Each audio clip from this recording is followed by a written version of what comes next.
గోవా అనగానే మనందరికీ గుర్తొచ్చేదేంటి? పార్టీలు, బీచ్లు, ఫుల్ ఎంజాయ్మెంట్ కదా.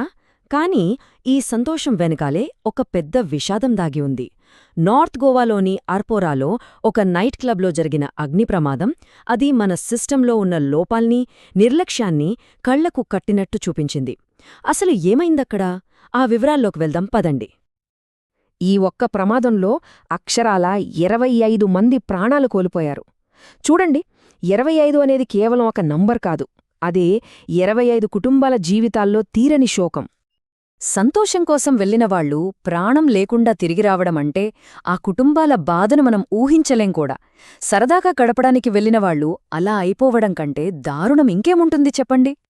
సరే, అసలు ఆ రోజు ఏం జరిగిందెక్కడా? ఒక పండగలాంటి వాతావరణం ఒక్కసారిగా ఒక పెను విషాదంగా ఎలా మారింది? ఆ బర్చ్ బై రోమియోలేన్ నైట్ క్లబ్లో అసలు ఏం ఫెయిలయ్యింది? ఆ వైఫల్యాలేంటో ఇప్పుడు ఒక్కొక్కటిగా చూద్దాం. ఇక్కడే అసలు విషయం ఉంది. చట్టప్రకారం ఉండాల్సిన రూల్స్కి ఆ క్లబ్లో ఉన్న రియాలిటీకి అస్సలు సంబంధమే లేదు. ఆ తేడా చూస్తే నిజంగా షాకవుతారు. ముందుగా ఫైర్ డిపార్ట్మెంట్ నుండి నో ఆబ్జెక్షన్ సర్టిఫికెట్, అదేనండి ఎన్ఓసి, అది లేదు. కనీసం కన్స్ట్రక్షన్ పర్మిట్ కూడా లేదు. ఎందుకంటే అది మొత్తం ఇల్లీగల్ బిల్డింగ్. ఇక ఫైర్ సేఫ్టీ గురించి మాట్లాడుకుంటే బయటకు వెళ్లడానికి దారులు, ఫైర్ ఎక్విప్మెంట్ లాంటివి ఉన్నాయా అంటే అస్సల్లేవు. ఉన్నా అవి పనికిరానివి. వీటన్నిటికంటే దారుణమేంటంటే డెకరేషన్ కోసం చాలా ఈజీగా మంటలంటుకునే చెక్క ప్యానెళ్లను వాడేశారు. అసలు విషయం ఏంటంటే ఈ ప్రమాదాన్ని ఆపొచ్చు. ఎందుకంటే ఇది అనుకోకుండా జరిగింది కాదు. అధికారులు ఈ ఇల్లీగల్ కన్స్ట్రక్షన్ని ఎప్పుడో గుర్తించారు. దాన్ని పడగొట్టాలని డెమాలిషన్ ఆర్డర్ కూడా ఇచ్చారు. కాని ఏమైంది? ఆ ఆర్డర్ కేవలం పేపర్లకే పరిమితమైపోయింది. ఎవ్వరూ దాన్ని పట్టించుకోలేదు, దాన్ని అమలు చెయ్యలేదు. అంటే ఆలోచించండి, ఒక ప్రమాదం జరగబోతుందని తెలిసికూడా అందరూ కళ్ళు మూసుకున్నారు. సరే, మంటలంటుకున్నాయి, కానీ ఎందుకింత ప్రాణనష్టం జరిగింది? అంతమంది ఎందుకు చనిపోయారు? దానికి సమాధానం ఆ క్లబ్ లోపలున్న పరిస్థితుల్లోనే ఉంది. అక్కడ ఒకదానికొకటి తోడయ్యాయి. ముందుగా వాళ్లు వాడిన చెక్క, ప్లాస్టిక్ డెకరేషన్ వల్ల మంటలు క్షణాల్లో వ్యాపించాయి. అవి కాలుతుంటే భరించలేని విషపూరితమైన పొగ వచ్చింది. దానికి తోడు ఈ క్లబ్బున్నది ఒక బేస్మెంట్లో. అక్కడ గాలి, వెలుతురు సరిగ్గా ఉండదు. పొగ బయటకు వెళ్లడానికి ఒక్క కిటికీ కూడా లేదు. వెంటిలేషన్ అస్సలు లేదు. దీంతో పొగ మొత్తం లోపలే చిక్కుకుపోయింది.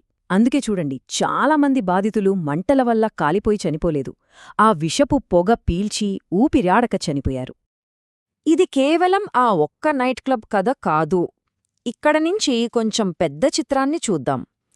ఇది మన దేశం మొత్తం ఎదుర్కొంటున్న ఒక సిస్టమ్ ఫెయిల్యూర్కి నిదర్శనం.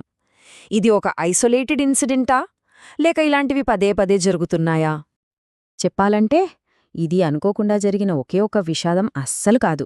ఇదొక రిపీట్ అవుతున్న ప్యాటర్న్. ఒక్కసారి గుర్తు చేసుకుంటే, తమిళనాడులో ఫైర్ వర్క్స్ ఫ్యాక్టరీలో పేలుడు, కోల్కతాలో పాత డేంజరస్ బిల్డింగ్స్లో ఫైర్ యాక్సిడెంట్స్, మన ఆంధ్రప్రదేశ్లో కర్నూలు దగ్గర బస్సుకి మంటలు అంటుకోవడం, ఇంకా దారుణంగా దేశవ్యాప్తంగా హాస్పిటల్ ఐసీయూ వార్డుల్లో జరుగుతున్న అగ్ని ప్రమాదాలు, ఇవన్నీ చూస్తుంటే ఏమనిపిస్తోంది? వేర్వేరు ప్రదేశాలు, వేర్వేరు సంఘటనలు, కాని వీటన్నింటి వెనుక ఉన్న కారణం ఒక్కటే: సేఫ్టీ రూల్స్ని గాలికొదిలేయడం.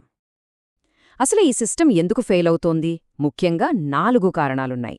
1 కరప్షన్, అంటే పర్మిట్ల కోసం ఇచ్చే లంచాలు. 2 పొలిటికల్ ప్రెషర్, ఇల్లీగల్ బిజినెస్లకు దొరికే అండ. 3 అధికారుల నిర్లక్ష్యం, కనీస ఇన్స్పెక్షన్లు కూడా చేయకపోవడం. ఇక 4వది, అన్నిటికంటే ముఖ్యమైనది, సేఫ్టీ కంటే లాభాలకే ఎక్కువ విలువివ్వడం. ఈ 4 కలిస్తే సేఫ్టీ అనేది ఒక అనవసరమైన ఖర్చుగా మారిపోతుంది. దాని ఫలితమే ఇలాంటి ప్రమాదాలు. ఓకే, ప్రాబ్లమేంటో అర్థమైంది. మరి దీనికి సొల్యూషన్ ఏంటి? ఇలాంటివి మళ్లీ జరగకుండా ఉండాలంటే ఏం చెయ్యాలి? ఎక్స్పర్ట్స్ ఏం చెప్తున్నారో చూద్దాం. ప్రాథమికంగా 3 స్టెప్స్ తీసుకోవాలని చెప్తున్నారు.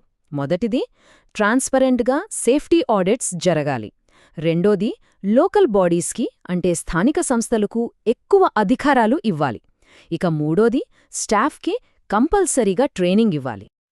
స్టెప్ 1, ట్రాన్స్పరెంట్ సేఫ్టీ ఆడిట్స్, అంటే పబ్లిక్ వెళ్లే ప్రతి చోట రెగ్యులర్గా సేఫ్టీ చెక్స్ జరగాలి. ఆ రిపోర్ట్లన్నింటినీ ఒక పబ్లిక్ పోర్టల్లో అంటే అందరూ చూసేలా ఆన్లైన్లో పెట్టాలి. అప్పుడు యజమానులకి, అధికారులకి ఇద్దరికీ జవాబుదారీతనం ఉంటుంది. దాంతో కరప్షన్కి చెక్ పెట్టొచ్చు. స్టెప్ 2. లోకల్ బాడీస్ని పవర్ఫుల్ చేయాలి. మున్సిపాలిటీలు, పంచాయతీలు సేఫ్టీ విషయంలో ముందుండి నడిపించాలి. రూల్స్ అన్ని కరెక్ట్గా ఫాలో అయ్యే బిజినెస్లకు కొన్ని ఇన్సెంటివ్స్ ఇవ్వాలి. సేఫ్టీ అనేది ఒక ఖర్చు కాదు, అది మన బిజినెస్కి, మన వాళ్ళకి ఒక లాంగ్ టర్మ్ ఇన్వెస్ట్మెంట్ అని వాళ్ళకి అర్థమయ్యేలా చేయాలి. ఇక స్టెప్ 3 చాలా చాలా ముఖ్యమైనది, స్టాఫ్ ట్రైనింగ్. చూడండి, ఏదైనా ప్రమాదం జరిగినప్పుడు ఆ మొదటి కొన్ని నిమిషాలు చాలా కీలకం. ట్రైనింగ్ ఉన్న స్టాఫ్ ఉంటే వాళ్ళు ఎన్నో ప్రాణాలను కాపాడగలరు.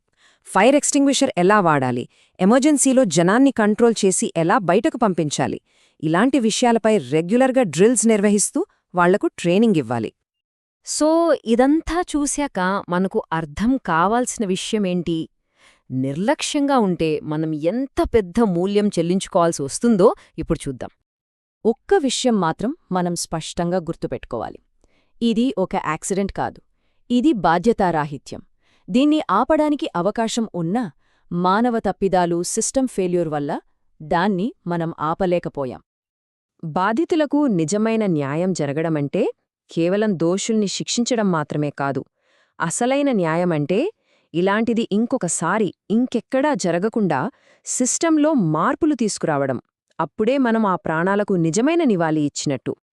చివరిగా ఒక ప్రశ్న: మన భద్రతకు మనం ఒక వెల కట్టగలమా? లాభాల కోసం, సౌకర్యం కోసం ప్రాణాలను పణంగా పెట్టచ్చా? దీని గురించి మనమందరం ఆలోచించాల్సిన సమయమిది.